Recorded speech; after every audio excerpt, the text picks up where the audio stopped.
नमस्कार दोस्तों, आज की कहानी का शीर्षक है समझदार ससुर। एक शहर में रमेश नाम का दुकानदार अपनी पत्नी व बेटे के साथ रहता था।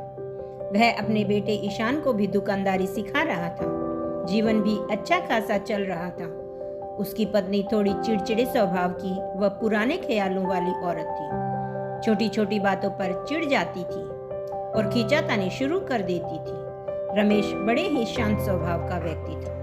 ईशान अब बड़ा हो गया था और दुकानदारी की भी अच्छी समझ आ गई थी। वह अच्छे से अपने काम को समझ गया था। उसके विवाह की भी उम्र हो गई थी और उसके लिए अच्छे रिश्ते भी आने लगे थे। रमेश ने अपनी पत्नी को समझाया, अब तुम्हें अपने व्यवहार में बदलाव लाना होगा। ईशान विवाह के योग्य हो गया है। अब हमें अच्छी सी लड़की देखकर उसका विवाह कर देना चाहिए, इसलिए हमें भी उसी के अनुसार रहना होगा।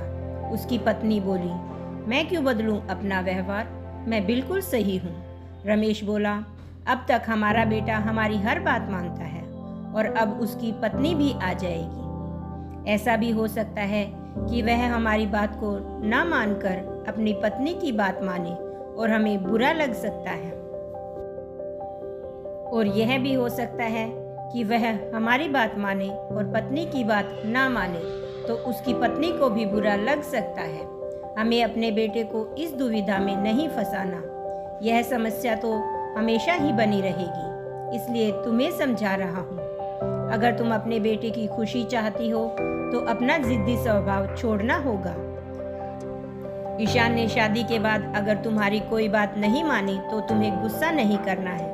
इस बात को नज़रअंदाज करना होगा, क्योंकि यदि हम बात को बढ़ाएंगे तो हमारा बेटा परेशान हो सकता है और हम दोनों ही अपने बेटे को परेशान नहीं देखना चाहते और उसके वैवाहिक जीवन में भी दिक्कत आ सकती है। कुछ दिन बाद ईशान की शादी हो गई। रमेश ने ईशान की पत्नी से कहा, बहू, अब तुम्हें ही संभालना होगा यह सब, अब यह तुम्हारी जिम्मेदारी है। ऐसा कहकर रमेश व ईशान दुकान पर चले गए।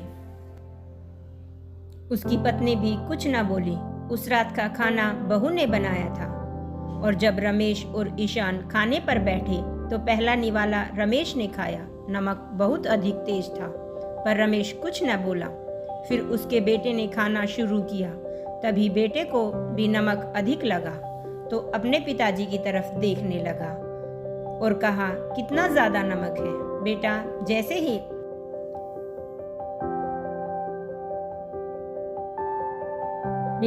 ही अपनी पत्नी को कुछ कहने को हुआ तो रमेश ने इशारा कर अपने बेटे को चुप रहने को कहा। ईशान कुछ न बोला।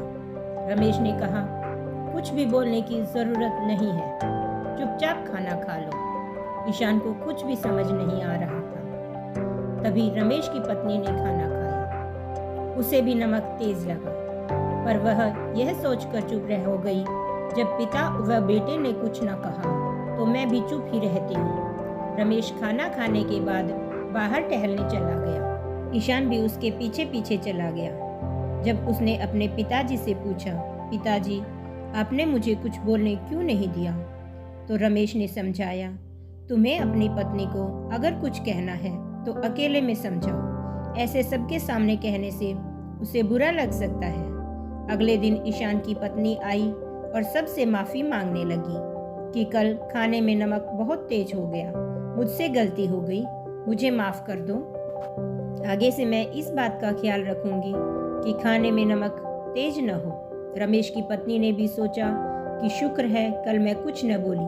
बहू अपने आप ही समझ गई। यदि मैं कुछ कहती तो उसे बुरा लग सकता था। उसे अपने पति की समझदारी पर गर्व महसूस हो रहा था और मन ही मन सोचने लगी कि मैं भी बहू के कामों में दखल अंदाजी नहीं करूंगी। दोस्तों, कहानी कैसी लगी कमेंट करके बताना। यदि पसंद आए तो चैनल को लाइक, शेयर और सब्सक्राइब कर सकते हैं। देखने के लिए धन्यवाद।